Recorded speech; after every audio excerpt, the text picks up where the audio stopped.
امیر لوگوں کے اوپر ٹیکس لگایا ہے، ہم نے ان لوگوں کے اوپر جن کی آمدن 15 کروڑ روپے ہے ان کے اوپر 1% مزید ٹیکس لگائیں گے، جن کی آمدن 20 کروڑ سے زیادہ ہے ان کے اوپر 2% مزید ٹیکس لگائیں گے سپر ٹیکس، جن کی آمدن 25 کروڑ روپے سے زیادہ ہے ان کے اوپر 3%، اور جن کی آمدن 30 کروڑ روپے سے زیادہ ہے ان کے اوپر 4% مزید ٹیکس لگائیں گے 1 سال کے لیے۔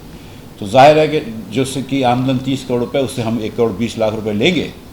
لیکن یہ تو کہنا میرے خیال سے غلط نہیں ہوگا کہ وہ اس قابل ہیں کہ وہ دے سکتے ہیں۔ اور خوشائند بات یہ ہے کہ اللہ کی مہربانی سے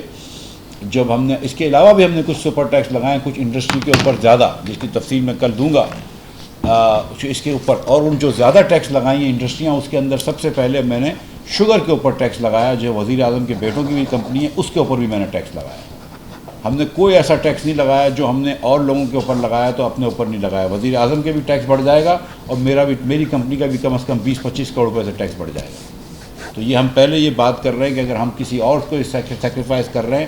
تو پاکستان کے اندر ہمیشہ یہ ہوتا ہے کہ غریب نے ٹیکس دیا ہے، اللہ تعالیٰ کی مہربانی سے شہباز شریف کی اس حکومت میں ہم ٹیکس بڑھائیں گے لیکن امیر لوگوں سے ٹیکس لیں گے۔ اور یہ جو آپ نے ملک کے اندر ہم نے جو ہر وقت پیسے لینے ہوتے ہیں، 4 سال عمران خان کی حکومت رہی ہے، آپ یہ دیکھیں کہ کتنا ڈیفیسٹ بڑھ گیا۔ پاکستان کی تاریخ کے 4 بڑے خسارے عمران خان نے کیے ہیں۔